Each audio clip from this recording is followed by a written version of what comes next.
Hello students, our today's English worksheet number 21 is related to new education policy. इसमें आपको नई शिक्षा नीति 2020 के बारे में कुछ इन्फॉर्मेशन दी गई है और उससे रिलेटेड आपको एक एक्टिविटी दी गई है। एक्टिविटी है आपकी लेटर राइटिंग एक्टिविटी। इसमें आपको एक लेटर लिखना है। तो सबसे पहले देखते हैं अपनी एजुकेशन पॉलिसी के बारे में क्या बताया गया है हमें। New structure of school education 5+3+3+4। तो आपका जो एजुकेशन का स्ट्रक्चर है वो 5+3+3+4 रहेगा। और ये जो 15 साल की एजुकेशन है ये आपकी स्कूल की एजुकेशन है। इसमें आपके 3 साल जो हैं वो प्री स्कूल के लिए हैं, जो आपके प्री स्कूल्स हैं, बाल वाटिका हैं, उसके लिए हैं, और 12 साल जो हैं आपकी स्कूलिंग के लिए हैं। तो देखिए इसमें क्या स्ट्रक्चर रहेगा। प्री स्कूल 3 से 6 साल तक के जो बच्चे हैं वो प्री स्कूल में या बाल वाटिका में पढ़ेंगे। उसके बाद 6 से 8 साल तक के जो बच्चे हैं वो फर्स्ट और सेकंड क्लास, जिसको कहा गया है फाउंडेशनल स्टेज, इसमें पढ़ेंगे। उसके बाद 8 to 11 years in class 3rd, 4th and 5th। ठीक है, 3rd to 5th। तो ये होगी हमारी प्रिपरेटरी स्टेज। तो देखो फर्स्ट स्टेज आपकी 5 ईयर्स की है, तो 5 ईयर्स आपके ये हो गए, 3 साल आपके प्री स्कूल में हो गए और 2 साल आपके फाउंडेशनल स्टेज में हो गए, तो टोटल 5 ईयर्स हो गए। उसके बाद 3 साल आपके 3rd, 4th एंड 5th, तो आपकी ये नेक्स्ट स्टेज हो गई। उसके बाद आपकी अगली स्टेज 3 साल के लिए कौन सी है, 6 to 8, 6th class, 7th class and 8th class. ये आपकी हो गई मिडिल स्टेज। इसमें आपको क्या कराया जाएगा, experiential learning in the science, mathematics, arts, social science and humanities. इसमें आपको साइंस, मैथ्स और जो आपकी ड्राइंग है, आर्ट्स है, और आपकी सोशल साइंस जो है, एसएसटी जो है, और आपकी ह्यूमैनिटीज़, मानवता से रिलेटेड जो भी आपके सब्जेक्ट्स हैं, आपकी जो लर्निंग है वो एक्सपीरियंस पर बेस होगी, मतलब आपके अनुभव पर आधारित होगी। दैट मीन्स आपके जो सब्जेक्ट्स हैं उसमें आपके अनुभव को ज़्यादा प्रेफरेंस दी जाएगी। आपको जो स्टडी कराई जाएगी उसमें रट्टाफिकेशन कम और आपकी एक्टिविटीज़ ज़्यादा रहेंगी। नेक्स्ट है आपका age 14 to 18 years in class 9 to 12th, 9th, 10th, 11th और 12th। ये आपके 4 ईयर्स हो गए। ठीक है, लास्ट का जो आपकी ये स्टेज है 4 ईयर वाली, ये है आपकी। इसमें आप इसको हम कहेंगे सेकेंडरी स्टेज। इसमें क्या सीखेंगे, मल्टी डिसिप्लिनरी स्टडी, मतलब जो अलग अलग सब्जेक्ट्स हैं एक दूसरे से कनेक्टेड रहेंगे, आप उसका अध्ययन करेंगे। क्रिटिकल थिंकिंग रहेगी आपकी, आलोचनात्मक जो आपकी सोच है किसी भी कंसेप्ट को लेकर, किसी भी आपके सब्जेक्ट से रिलेटेड कोई भी जो आपकी थिंकिंग है, क्रिटिकल थिंकिंग है, आलोचनात्मक, मतलब उसकी अच्छाइयाँ और बुराइयाँ क्या हैं, आप ये सोचेंगे, आप समझेंगे हर चीज़ को, किसी भी कंसेप्ट को, किसी भी चीज़ की अच्छाई और बुराई के बारे में बहुत अच्छे से ध्यानपूर्वक आप उसको सोचेंगे, समझेंगे। फ्लेक्सिबिलिटी, आपकी जो सब्जेक्ट्स हैं उसकी जो आपकी स्टडी है, आपकी जो अंडरस्टैंडिंग है वो फ्लेक्सिबल रहेगी। और जो सब्जेक्ट्स हैं वो स्टूडेंट्स की अपनी चॉइस के सब्जेक्ट होंगे। जिस सब्जेक्ट में बच्चों की रुचि होगी, जो उन्हें अच्छे लगेंगे, आप वो सब्जेक्ट उसमें ले सकते हैं। नेक्स्ट है आपका school exam will be held only for 3 levels, class 3rd, 5th and 8th।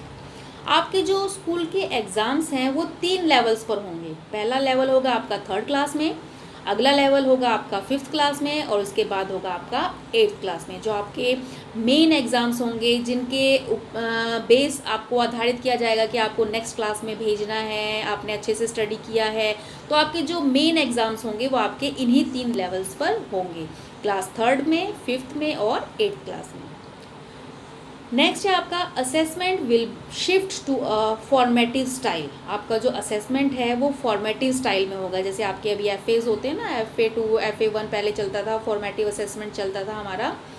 तो उसमें क्या होगा आपका which will test higher order thinking skills. उसमें आपकी जो सोचने की जो क्षमता है, उसकी आपकी जो कुशलता है कि आप किसी चीज़ को कितने अच्छे तरीके से उसको समझ सकते हैं, उसके बारे में आप जान सकते हैं।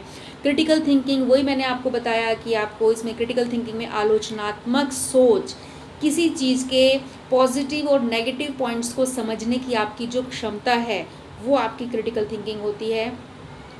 क्वेश्चन बेस्ड ऑन कंसेप्ट्स, और जो आपके क्वेश्चंस आएंगे उसमें टेस्ट में वो होंगे कंसेप्ट्स पर आधारित।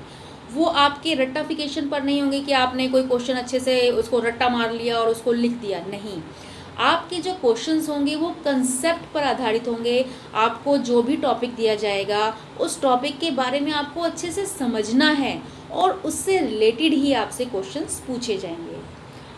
अब है आपका next, board exams will continue but these will be design for all round development. आपके जो बोर्ड एग्ज़ाम्स हैं वो ऐसे ही चलते रहेंगे, अभी भी आपके बोर्ड के एग्ज़ाम्स होते हैं, आगे भी चलते रहेंगे, लेकिन उनको इस तरीके से डिज़ाइन किया जाएगा कि उसमें आपके ऑल राउंड डेवलपमेंट को टेस्ट किया जा सके। आपकी जो कैरिकुलम जो एक्टिविटीज़ हैं और जो आपकी एक्स्ट्रा कैरिकुलर एक्टिविटीज़ हैं उन सबको उसमें शामिल किया जाएगा। Board exams will have laser stakes. आपकी जो बोर्ड एग्ज़ाम्स हैं उसमें आपका जो पहले बहुत ज़्यादा स्ट्रेस रहता था कि अरे बोर्ड के एग्ज़ाम्स हैं, फेल हो जाएंगे तो ये होगा, कैसे करेंगे, क्या करेंगे, एक बार मार्क्स आ गए तो इसमें थोड़ी सी आपको छूट दी गई है। और वो क्या आपको रिलैक्सेशन दिया गया है, all students will be allowed to take board exams twice during any school year. तो जो बच्चे हैं वो अपने एक स्कूल ईयर के दौरान, एक सेमेस्टर उसके दौरान जो आपका बोर्ड एग्ज़ाम का जो ईयर है उसमें आप 2 बार एग्ज़ाम दे सकते हो। 2 बार एग्ज़ाम आप कैसे देंगे, 1 विल बी मेन एग्जामिनेशन, एक तो आपका जो मेन एग्जामिनेशन आप देते हो वो आप देंगे। उसके बाद नेक्स्ट है आपका 1 फॉर इम्प्रूवमेंट इफ़ डिज़ायर्ड, अगर आप चाहें तो आप उसमें एक इम्प्रूवमेंट के लिए एग्ज़ाम दोबारा भी दे सकते हैं। मान लो आपके एग्ज़ाम में कम नंबर आए हैं तो वो बच्चे जो हैं उनको परमिशन है कि वो इम्प्रूवमेंट के लिए अपने मार्क्स बढ़ाने के लिए एग्ज़ाम को दोबारा दे सकते हैं। तो आपको ये थोड़ी सी रिलैक्सेशन दी गई है बोर्ड एग्ज़ाम में। उसके बाद है आपका home language, mother tongue, local language will be use to teach till class 8। 8वीं क्लास तक आपको मातृभाषा में जो आपकी जो लैंग्वेज है, रीजनल लैंग्वेज है, जो क्षेत्रीय भाषा है, उसी में ही आपको सिखाया जाएगा। जिस भाषा को आप समझते हैं, बोलते हैं, अच्छे से उसको रिप्रेजेंट कर सकते हैं, जिस भाषा में आप कंफर्टेबल फील करते हैं। जैसे हमारी जो भाषा है यहाँ पर मदर टंग कौन सी है, हिंदी, तो आपको हिंदी भाषा में ही पढ़ाया जाएगा कक्षा 8 तक। All subjects will be offered eight 2 levels, और जो सभी सब्जेक्ट्स हैं उनके 2 लेवल्स होंगे। जैसे कि अभी आप देखेंगे for which beginning will be done with mathematics, mathematics के साथ शुरुआत की जाएगी। अभी देखो 10th में भी एक ये अभी स्टार्ट किया था ये लेवल, उसमें मैथ्स के 2 लेवल्स आए थे, बेसिक लेवल और स्टैंडर्ड लेवल। तो इसी तरीके से अभी मैथ्स में स्टार्ट किया जाएगा और उसके बाद बाकी जो सब्जेक्ट्स हैं उसमें भी ऐसे ही 2 लेवल्स जो हैं वो डिसाइड किए जाएंगे। एक जो लेवल उन बच्चों के लिए जो थोड़ा कम सीख पाते हैं, उनकी जो लर्निंग पावर थोड़ी कम है, उसके लिए उनके लिए बेसिक लेवल्स रहेगा। और जो बच्चे बहुत ज़्यादा शार्प माइंडेड हैं और बहुत अच्छी उनकी लर्निंग पावर है, इंटेलिजेंट बच्चे हैं, उनके लिए दूसरा लेवल स्टैंडर्ड लेवल उसको रखा जाएगा। तो ये जो लेवल्स हैं ये सभी सब्जेक्ट्स में होंगे। अभी तक तो मैथ्स में थे, लेकिन अभी वो आगे मैथ्स के साथ साथ बाकी सब्जेक्ट्स में भी वो हो जाएंगे। नेक्स्ट है आपका school students will have 10 bagless days, और स्कूल के बच्चों के 10 दिन ऐसे होंगे जिस दिन वो बैग नहीं लेकर जाएंगे स्कूल में।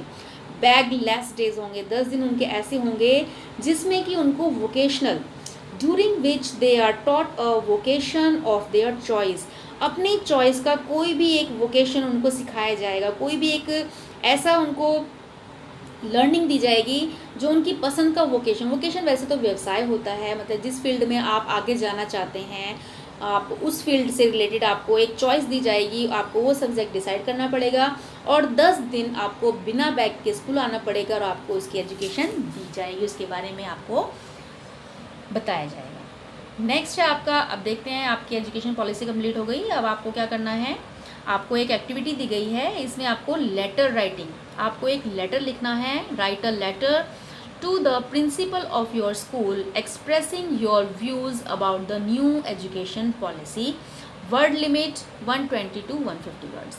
आपको क्या करना है, अपने प्रिंसिपल को एक लेटर लिखना है और उसमें आपको बताना है कि आपके क्या व्यूज़ हैं, आपका क्या दृष्टिकोण है जो नई एजुकेशन पॉलिसी आई है, आप उसके बारे में क्या सोचते हैं। तो आपको अपने व्यूज़ अपने प्रिंसिपल को लिखने हैं और आपको एक लेटर लिखना है।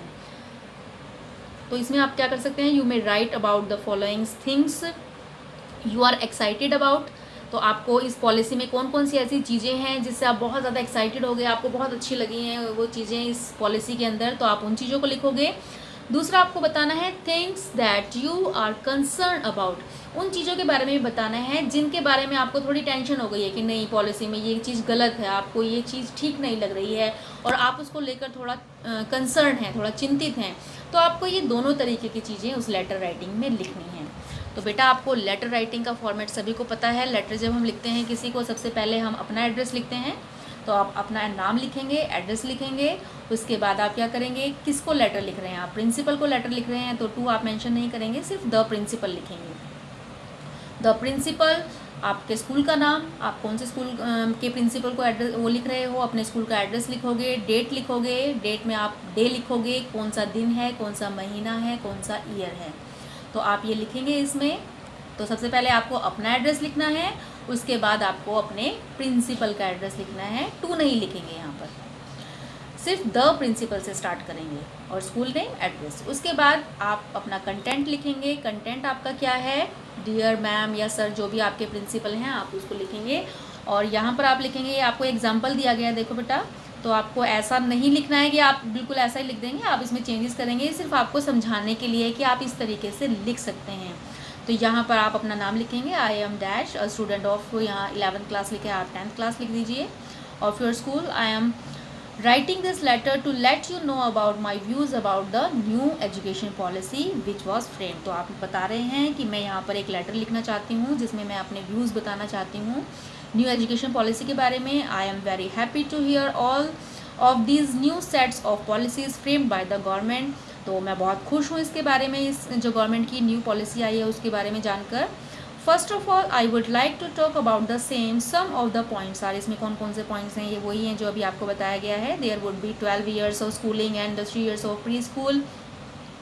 There will be no rigid separation between academic streams, extra curricular vocational streams in schools. तो जो आपकी एक्स्ट्रा कैरिकुलर एक्टिविटीज़ हैं, वोकेशनल स्ट्रीम्स हैं, तो इसमें आपको बताया गया इसके बारे में। The internships and vocational education will start from class 6 class से ही आपकी वोकेशनल, जो आपके व्यवसाय से संबंधित जो शिक्षा है वो आपको दी जाएगी। The board exams of class 10th and 12th will be less of stakes. जो 10th और 12th में आपके जो बोर्ड एग्जाम्स दिए जाएंगे उसमें आपको लेस स्टेक्स, जो पहले बहुत ज़्यादा स्ट्रेस रहता था उस स्ट्रेस को रिड्यूस किया गया है। The MPhil will be discontinued, और जो एमफिल है उसको डिसकंटिन्यूड कर दिया गया है। जो ग्रेजुएशन के बाद आपको आप एमए करते हैं, एमए के बाद आप एमफिल करते हैं पीएचडी करने से पहले, तो लेकिन अब आपको एमए के बाद एमफिल करने की ज़रूरत नहीं है। एमए के बाद आप डायरेक्ट पीएचडी कर सकते हैं। तो आपने ये बता दिया इसके बारे में। अब आप क्या कह रहे हैं, आई एम बहुत happy and sad for the same, मैं बहुत खुश भी हूँ लेकिन मैं दुखी भी हूँ। I was thinking to doing my MPhil in physics as soon as I finish my schooling but sadly it is getting discontinued। तो आप ये बताना चाह रहे हैं कि मैं तो MPhil करने की सोच रही थी फिजिक्स में, लेकिन अब इसको हटा दिया गया है। The happy part is that board exams will be less of stakes, और खुशी की बात है कि बोर्ड एग्जाम्स को अब ज़्यादा स्ट्रेसफुल नहीं बनाया गया है। It is even nice to know that there is no separation between academic streams, और ये भी अच्छी बात लगी कि जो अलग अलग स्ट्रीम्स हैं, साइंस स्ट्रीम, आर्ट स्ट्रीम और कॉमर्स स्ट्रीम्स हैं, ये अब अलग अलग सेपरेशन नहीं किया गया है। स्टूडेंट्स जो हैं इनसे मिक्स्ड अपने सब्जेक्ट्स को चूज़ कर सकते हैं अपने सेशन के दौरान। Thank you ma'am for patiently reading this letter and looking forward to attend school soon. और रिगार्ड्स में आप यहाँ पर अपना नाम लिख सकते हैं। तो आपके लिए एग्जाम्पल था आपकी लेटर राइटिंग का। आई होप आपको बहुत अच्छे से आज की वर्कशीट समझ में आ गई होगी। तो आप जल्दी से इसको दोबारा रीड कीजिए और अपनी लैंग्वेज में अपना लेटर खुद लिखिए। Thanks for watching my video.